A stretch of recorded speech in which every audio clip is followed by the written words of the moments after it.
Je pense qu'il n'y a rien qui remplace l'expérience. Aujourd'hui, on est à fond dans le courant EBP, les études, machin, les études, elles disent ça. Oui, ok, très bien, les études, c'est très bien. Tu vois, avec Simon, on a un DU de recherche, on a fait un DU de recherche parce que c'est quelque chose qui nous intéresse.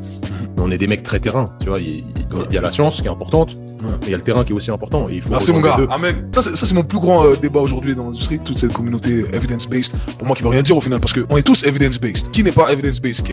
Parce que sur le terrain, c'est là où on apprend le plus, tu vois. Et je trouve que dommage qu'on ait créé cette culture dans l'industrie du fitness et de voilà, tout ce qui tourne autour de la santé, où on néglige justement ces expériences pratiques. Je mets tout au même niveau en fait. Il n'y a pas une source d'évidence qui est au-dessus d'une autre source d'évidence. Elles sont toutes au même niveau et on essaie d'extrapoler ce qu'il y a à extrapoler. Mais c'est ça l'idée derrière, tu vois. C'est ça être evidence-based. C'est pas simplement se baser sur la recherche. Je pense que les gens qui me connaissent s'attendent à ce que je défonce cette vidéo et je suis pas d'accord avec ce qu'il raconte, hein, mais on va préciser. Evidence-based practice, ça veut pas dire n'importe quoi. C'est pas juste se fonder sur les preuves. Ça se résume souvent par un schéma. Les préférences du patient qui vont à la rencontre de l'expérience de terrain et des études. L'evidence-based practice, elle est là. Est-ce que pour autant l'expérience de terrain est plus importante que tout? Bah non. Comme tu viens de le voir, c'est mis à égalité avec les autres choses. Et en fait, on peut même aller beaucoup plus loin que ça. Les études scientifiques, ce n'est que de l'expérience de terrain qu'on a formalisé pour en enlever le plus de biais possible. Elles sont pas parfaites, il y a plein de choses à redire sur la recherche scientifique. En revanche, c'est vrai que c'est la même chose en mieux. Le principal problème des études, c'est souvent qu'on veut leur faire dire ce qu'elles ne disent pas. Et que comme on essaye d'éliminer le plus de biais possible, il faut que ce soit sur des points précis.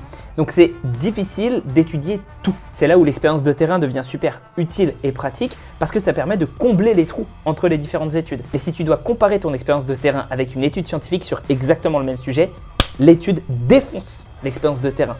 C'est normal, c'est conçu pour. Donc je ne veux pas être méprisant ou quoi, mais vous ne pouvez pas avoir ce discours-là si vous comprenez ce que sont les études scientifiques, de dire que l'expérience de terrain c'est mieux.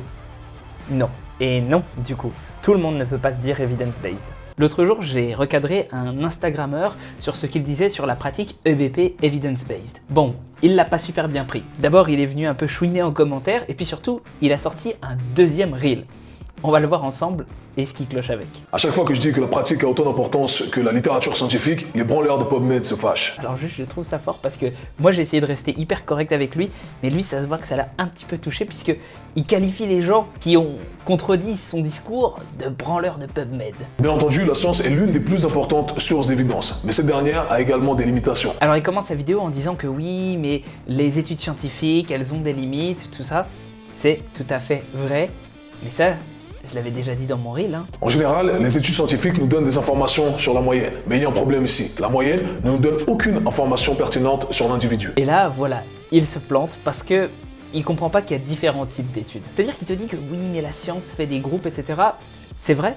Souvent, on s'intéresse à la moyenne, mais en fait, on a d'autres études. Les études de cas, par exemple, où on ne s'intéresse qu'à une seule personne à la fois. Exemple, imaginons que la conclusion d'une étude scientifique dise que les participants ont amélioré leur santé en mangeant des lentilles. Ça ne veut pas dire pour autant que vous devriez manger des lentilles ou que les lentilles sont bonnes pour vous. Son exemple est des lentilles.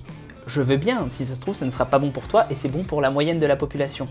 Mais si ça n'est pas bon pour toi, sur quoi tu vas te fonder pour essayer de remplacer ces lentilles-là? Bien, tu l'auras deviné, sur la science. Bah oui, comment tu sais quels sont les nutriments dans une lentille? Qu'est-ce qui fait que ça peut poser des problèmes? Les FODMAP par exemple, ce genre de truc là, qu'est-ce qui étudie tout ça? Tout ce qui a trait au monde matériel qui nous entoure ou qui a une influence sur ce dernier peut être étudié par la science. C'est là que la pratique et le terrain a sa pertinence. En effet, le terrain nous permet d'en apprendre plus sur l'individualisation des approches qu'on va utiliser, nous permet d'en apprendre plus sur les différents choix qu'on va être amené à faire. Et là il te dit, bah pour venir au secours de la science, il faut le terrain. Bah non, pas nécessairement. En fait, seulement si on n'a pas de science sur le sujet. Si on a de la science, on enlève le terrain et on prend la science. La seule chose, c'est qu'on n'a pas des études sur tout. Et c'est là que le terrain est important. Bien entendu, les branleurs de PubMed qui viennent de commencer à faire des deadlifts il y a quelques mois, qui n'ont jamais fait une compétition dans un sport quelconque et qui n'ont pas entraîné plus que 10 clients, ne vont pas comprendre de quoi je parle. Alors juste, il faut éviter ce genre de phrase quand tu ne connais pas les gens, mec. Je pense que tu vois là que des médailles et des compétitions, bah j'en ai gagné en fait. Et pas qu'une, ça fait plus de 10 ans que je suis sportif de haut niveau. Et puis à côté, il y a par exemple un mec qui est totalement d'accord avec moi, c'est même lui qui m'a envoyé ton reel, qui s'appelle Nicolas Genotte et qui vient de compléter un record du monde là hier, je pense probablement au moment où j'envoie ce reel-là. Il est triple champion du monde dans sa discipline. Est-ce que vous savez déjà ce que c'est une fois champion du monde de l'Armina? Je suis pas en train de dire que c'est la science ou la pratique. Je suis en train de dire que c'est la science et la pratique au même niveau. Et non, du coup, science et pratique ne sont toujours pas au même niveau, même si on utilise les deux. Et tu n'as toujours pas compris ce que c'est que l'evidence-based practice. Mais je t'ai recommandé des ouvrages. Va les lire. Je te l'ai dit, mec, gentiment, mais là, t'es en train de te ridiculiser auprès de la partie la plus sérieuse de notre profession. C'est juste un conseil d'amis.